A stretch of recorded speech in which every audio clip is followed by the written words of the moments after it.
Self-improvement and success, hand in hand.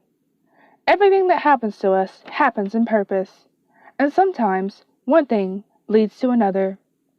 Instead of locking yourself up in your cage of fears of crying over past heartaches, embarrassment, and failures, treat them as your teachers, and they will become your tools in both self-improvement and success. Remember watching Patch Adams? It's one great film that will help you improve yourself. Hunter Patch Adams is a medical student who failed to make it through the board exams. After months of suffering and melancholy, depression, and suicidal attempts, he decided to seek for medical attention and voluntarily admitted himself in a psychiatric ward.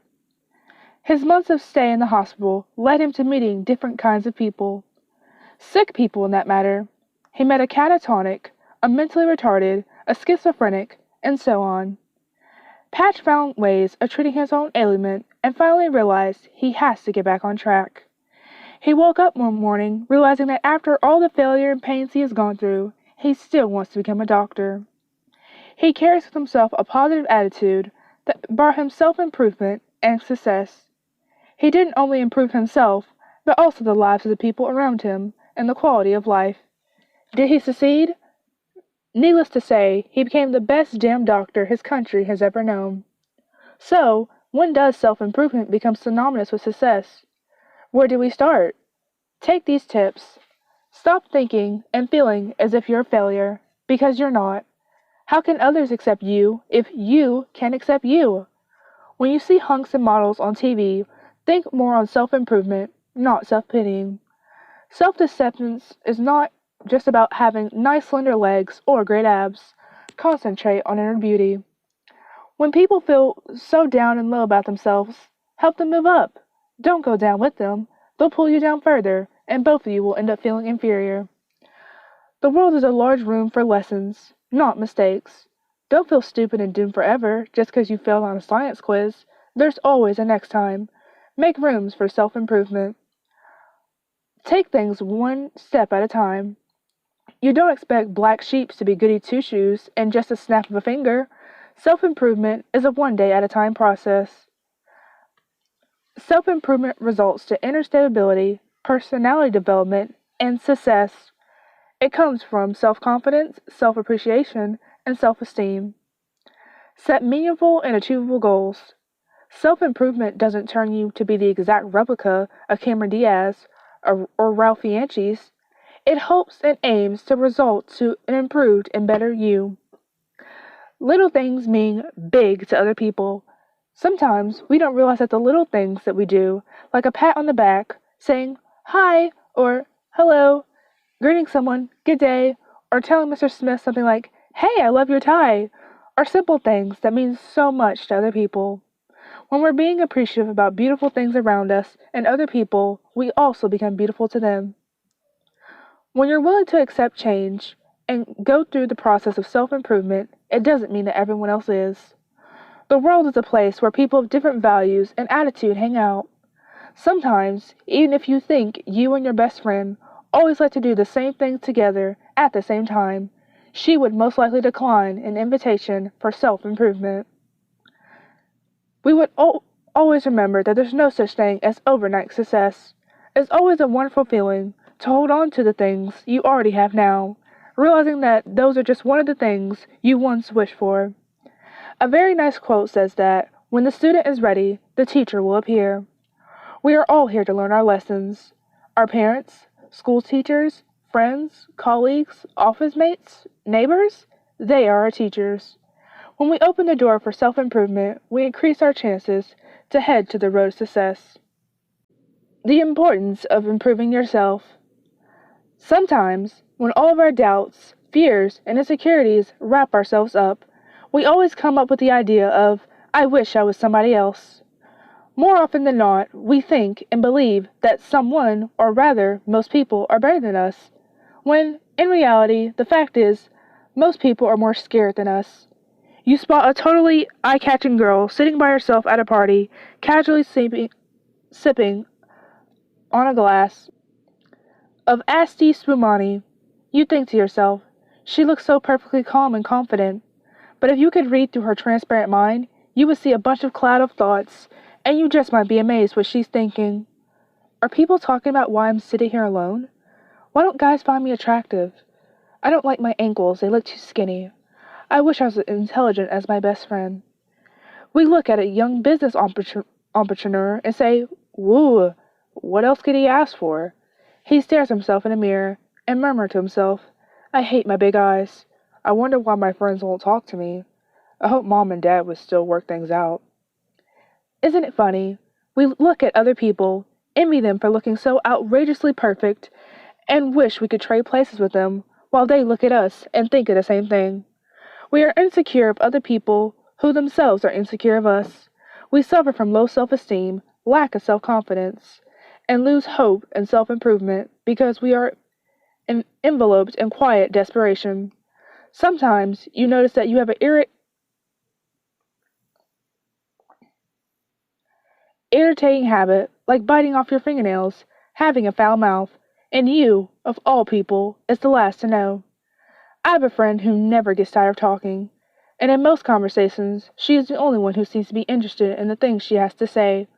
So all of our other friends tend to avoid the circles whenever she's around, and she doesn't notice how badly she's became socially handicapped, gradually affecting the people in her environment. One key to self-improvement is to listen and talk to a trusted friend. Find someone who you find comfort in opening up with even the most gentle topics you want to discuss. Ask questions like, do you think I'm ill-mannered? Do I always sound so argumentative? Do I talk too loud? Does my breath smell? Do I ever bore you when we're together? In this way, the other person will obviously notice you are interested in the process of self-improvement. Lend her your ears for comments and criticisms, and don't give her answers like, don't exaggerate, that's just the way I am. Open up your mind and heart as well, and in return, you just may want to help your friend with constructive criticism that will also help to improve herself. One Whitney Houston song says, learning to love yourself is the greatest love of all. True enough. In order to love others, you must love yourself too. Remember, you cannot give what you do not have. Before telling other people some ways on how to improve themselves, let them see that you yourself is a representation and a product of self-improvement. Self-improvement helps us to become better people. We then inspire other people, and then the rest of the world will follow. Stop thinking of yourselves as second-rate beings. Forget the repetitive thought of, if only I was richer, if only I was thinner, and so on. Accepting your true self is the first step to self-improvement. We need to stop comparing ourselves to others, only to find out at the end we've got 10 more reasons to envy them. We all have our insecurities. Nobody is perfect. We always wish we had better things, better features, better body parts, etc. But life need not to be perfect for people to be happy about themselves. Self-improvement and loving yourself is not a matter of shouting to the whole world that you are perfect and you are the best. It's the virtue of acceptance and contentment.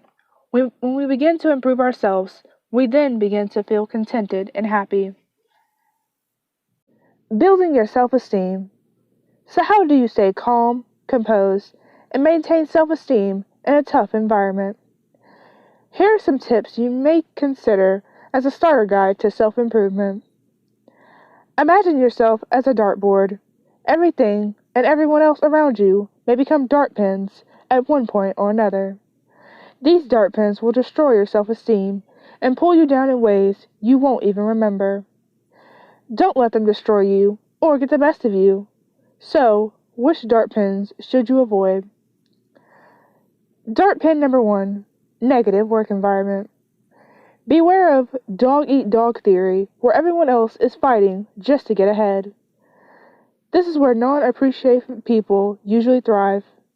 No one will appreciate your contributions, even if you miss lunch and dinner and stay up late.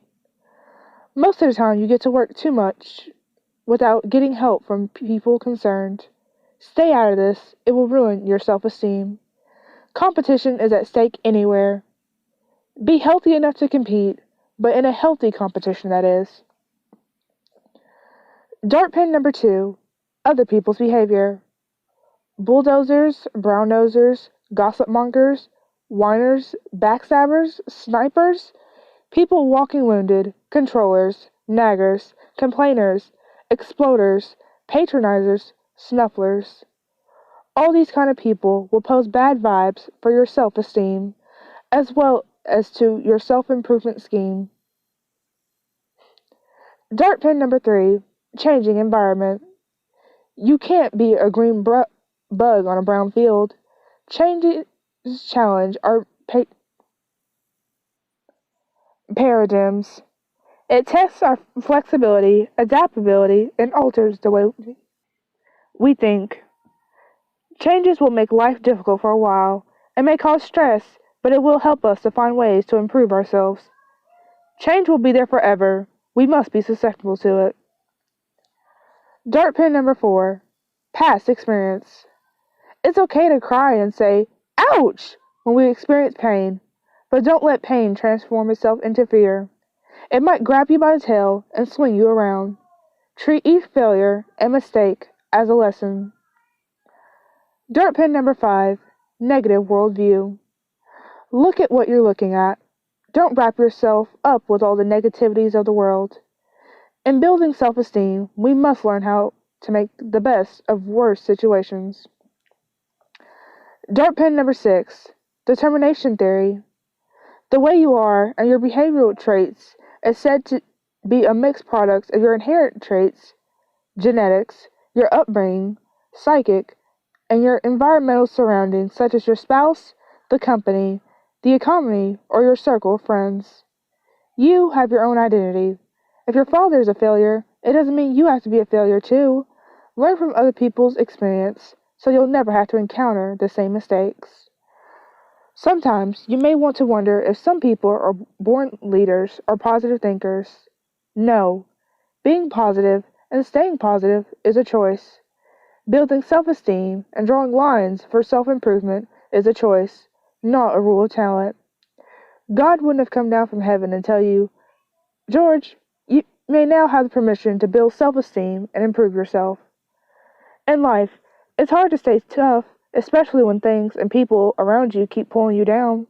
When we get to the battlefield, we should choose the right luggage to bring and armors to use and pick those that are bulletproof. Life's options gives us a raise of more options. Along the battle, we will get hit and bruised, and wearing bulletproof armor ideally means self-change, the kind of change which comes from within, voluntarily. Armor or self-change changes 3 things: our attitude, our behavior, and our way of thinking. Building self-esteem will eventually lead to self-improvement if we start to become responsible for who we are, what we have, and what we do. It's like a flame that should gradually spread like a brush fire from inside and out. When we develop self-esteem, we take control of our mission, values, and discipline. Self-esteem brings about improvement, true assessment, and determination. So how do you start pulling up the building blocks of self-esteem? Be positive, be contented and happy, be appreciative, never miss an opportunity to compliment. A positive way of living will help you build self-esteem, your starter guide to self-improvement. Spiritual growth, the spiritual challenge of modern times. To grow spiritually in a world defined by power, money, and influence is a Herculean task. Modern conveniences such as electronic equipments, gadgets, and tools, as well as entertainment through television, magazines, and the web, have predisposed us to confine our attention mostly to physical needs and wants. As a result, our concepts of self-worth and self-meaning are muddled. How can we strike a balance between the material and spiritual aspects of our lives? To grow spiritually is to look inward. Introspection goes beyond recalling the things that happen in a day, week, or month. You need to look closely and reflect on your thoughts, feelings, beliefs, and motivations. Periodically examining your experiences, the decisions you make, the relationships you have, and the things you engage to provide useful insights on your life goals, on the good traits you must sustain, and the bad traits you have to discard. Moreover, it gives you clues on how to act, react, and conduct yourself in the midst of any situation. Like any skill, introspection can be learned.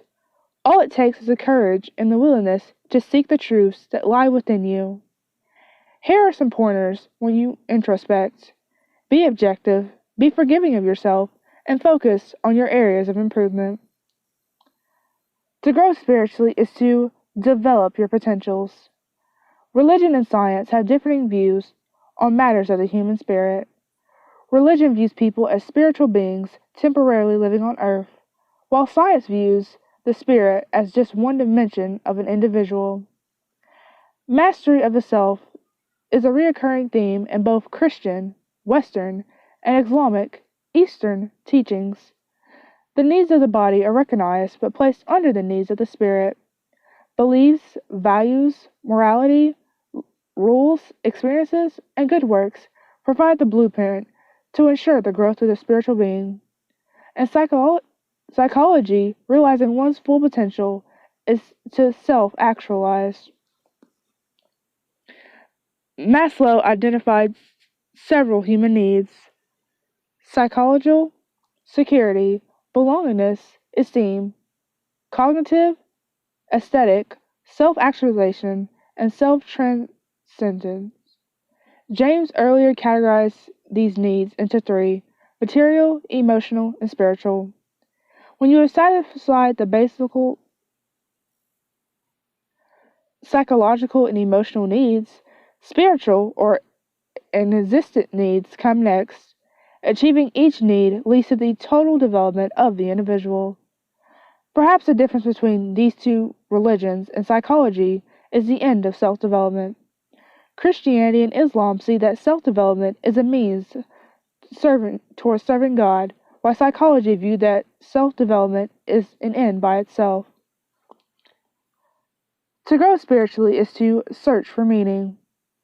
Religions that believe in the existence of God, such as Christianism, Judaism, and Islam, suppose that the purpose of the human life is to serve the Creator of all things. Several theories in psychology propose that we ultimately give meaning to our lives. Whether we believe that life's meaning is predetermined or self-directed, to grow in spirit, to realize that we do not merely exist. We do not know the meaning of our lives at birth, but we gain knowledge and wisdom from our interactions with people and from our actions and reactions to the situations we are in. As we discover this meaning, there are certain beliefs and values that we reject and affirm. Our lives have purpose. This purpose pulls out all our physical, emotional, and intellectual potentials into use, sustains us during trying times, and gives us something to look forward to. A goal to achieve, a destination to reach. A person without purpose or meaning is like a drifting ship at sea. To grow spiritually is to recognize interconnections. Religious stress the concept of our relatedness to all creation, live and inanimate. Thus we call other people brothers and sisters, even if there is no direct blood relations. Moreover, divinity-centered religions such as Christianity and Islam speak of the relationship between humans and a higher being.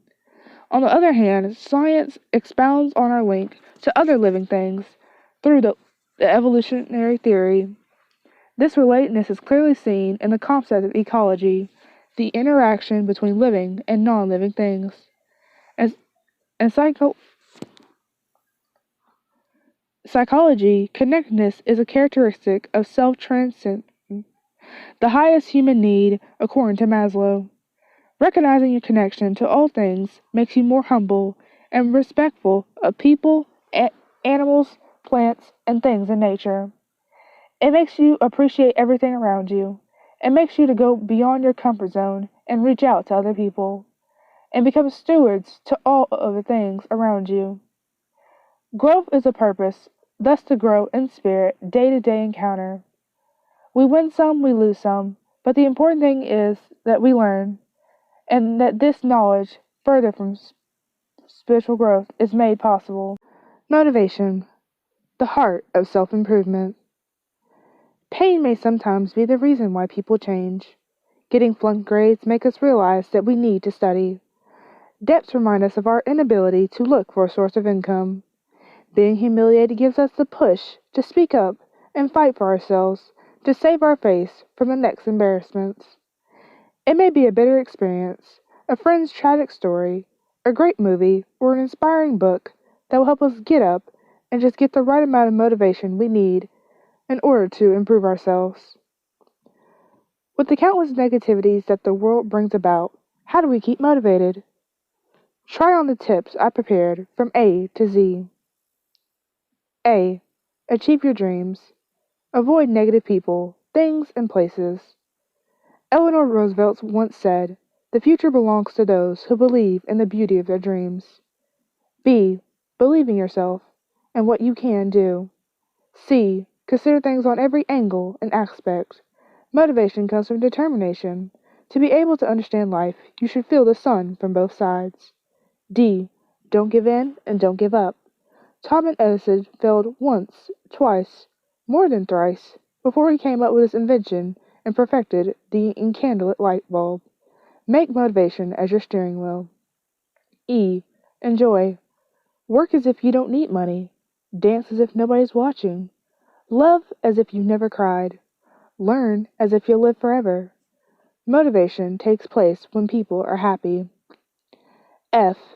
Family and friends are life's greatest F treasures. Don't lose sight of them. G. Give more than what is enough. Where does motivation and self-improvement take place? At work? At home? At school? When you exert extra effort into doing things. H. Hang on to your dreams. They may dangle in there for a moment, but these little stars will be your driving force. I. Ignore those who try to destroy you. Don't let other people get the best of you. Stay out of toxic people, the kind of friends who hates to hear about your success. J. Just be yourself. The key to success is to be yourself, and the key to failure is to try to please everyone. K. Keep trying no matter how hard life may seem. When a person is motivated, eventually he sees a harsh life finally clearing out, paving the way to self-improvement. L. Learn to love yourself. Now, isn't that easy? M. Make things happen. Motivation is when your dreams are put into work clothes. N. Never lie, cheat, or steal. Always play a fair game. O. Open your eyes. People should learn the horse attitude and horse sense. They see things in two ways: how they want things to be and how they should be. P. Practice makes perfect. Practice is about motivation. It lets us learn repertoire and ways on how we can recover from our mistakes. Q. Quitters never win, and winners never quit. So, choose your fate. Are you going to be a quitter or a winner? R. Ready yourself. Motivation is also about preparation. We must hear the little voice within us telling us to get started before others will get on their feet and try to push us around. Remember, it wasn't raining when Noah built the ark. S. Stop procrastinating. T. Take control of your life. Discipline or self-control jive synonymously with motivation. Both are key factors in self-improvement. U. Understand others. If you know very well how to talk, you should also learn how to listen. Yearn to understand first, and to be understood the second. V. Visualize it. Motivation without vision is like a boat on dry land. W. Want it more than anything. Dreaming means believing, and to believe is something that is rooted out from the roots of motivation and self-improvement. X. X factor is what will make you different from the others. When you are motivated, you tend to put on extras on your life, like extra time for family, extra time at work, extra care for friends, and so on. Y. You are unique. No one in this world looks, acts, or talks like you. Value your life and existence because you're just going to spend it once. And Z. Zero in on your dreams and go for it. Unlocking your self-improvement power. When we look at a certain object, a painting for example, we won't be able to appreciate what's in it, what is painted, And what else goes with it if the painting is just an inch away from our face? But if we try to take it a little further, we'll have a clear vision of the whole artwork. We reach a point in our life when we are ready for change and a whole bunch of information that will help us unlock our self-improvement power.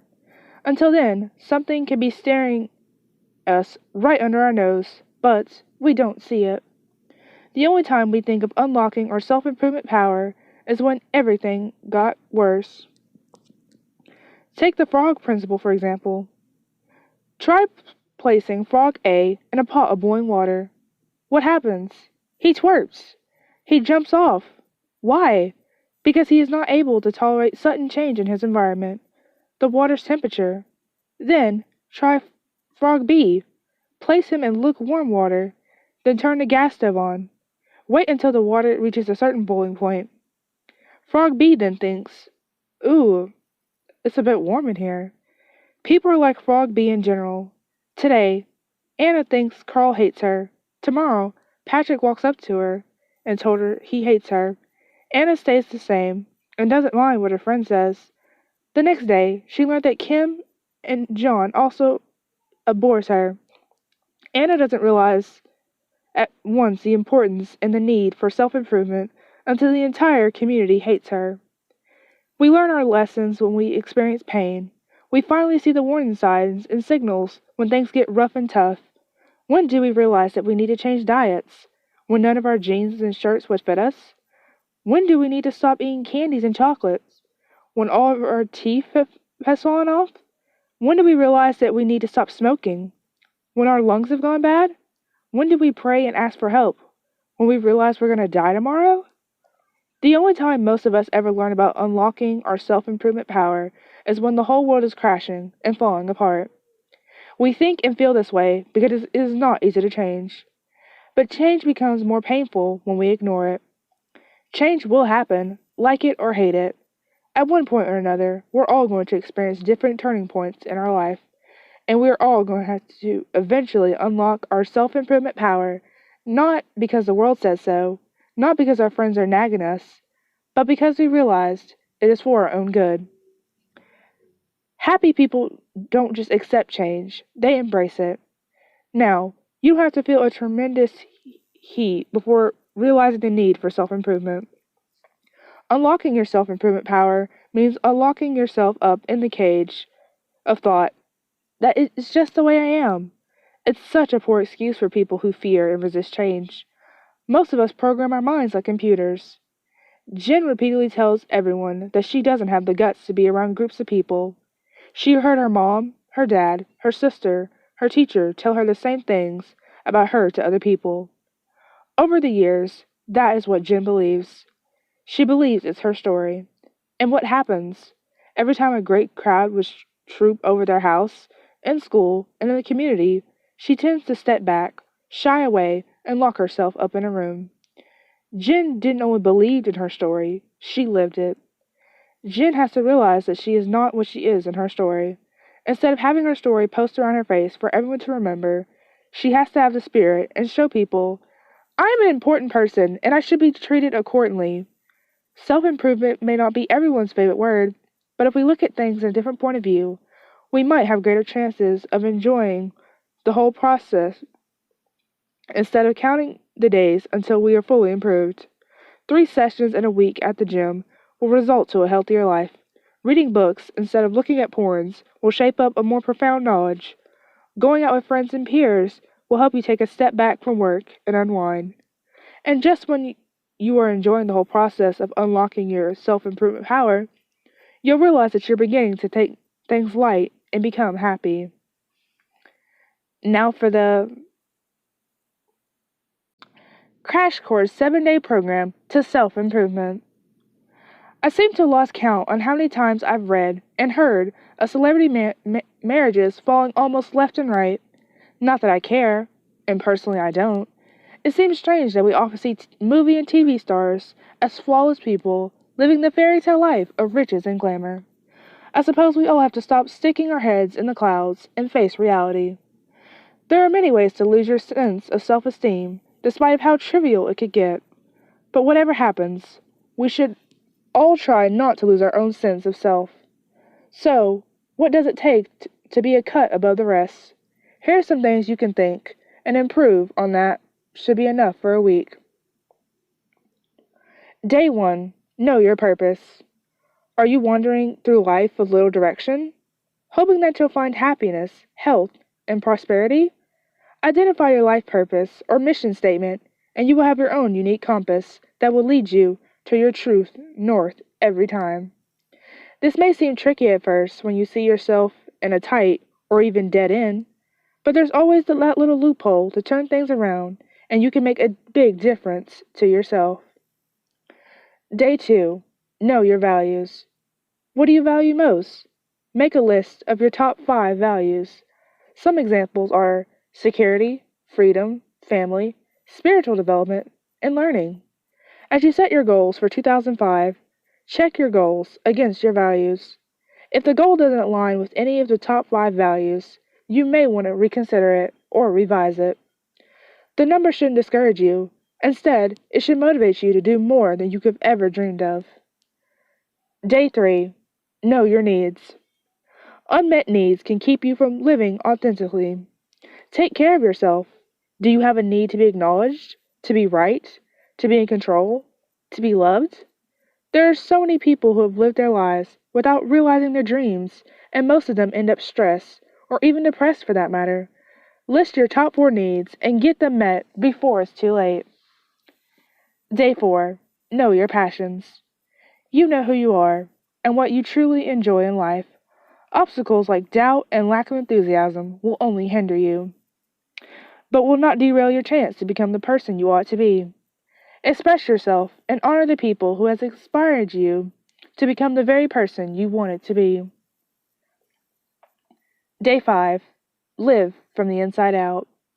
Increase your awareness of your inner wisdom by regularly reflecting in silence. Commune with nature. Breathe deeply to quiet your distracted mind. For most of us city slickers, it's hard to even find the peace and quiet we want even in our own little home. In my case, I often just sit in a dimly lit room and play some classical music. There's sound, yes, but music does soothe the savage beast. Day 6. Honor your strengths. What are your positive traits? What special talents do you have? List 3. If you get stuck, ask those closest to you to help identify these. Are you imaginative, witty, good with your hands? Find ways to express your authentic self through your strengths. You can increase your self-confidence when you can share what you know to others. Day 7. Serve others. When you live authentically, you may find that you develop an interconnected sense of being. When you are true to who you are, living your purpose and giving of your talents to the When you are true to who you are, living your purpose and giving of your talents to the world around you, you give back in service what you came to share with others, your spirit, your essence. The rewards for sharing your gift with those closest to you is indeed rewarding, much more if it was to be the eyes of a stranger who can appreciate what you have done to them. Self-improvement is indeed one type of work that is worth it. It shouldn't always be within the confines of an office building, or maybe in the 4 corners of your own room. The difference lies within ourselves and how much we want to change for the better. As the book is coming to an end, I'd like to share with you some of my 10 of my favorite quotes on improving yourself. I hope you find them useful. 10 inspirational self-improvement quotes. 1. Money is better than poverty, if only for financial reasons. It sounds good to me. I mean, the practicality of all things does involve money, but it doesn't have to take an arm and a leg to get it. 2.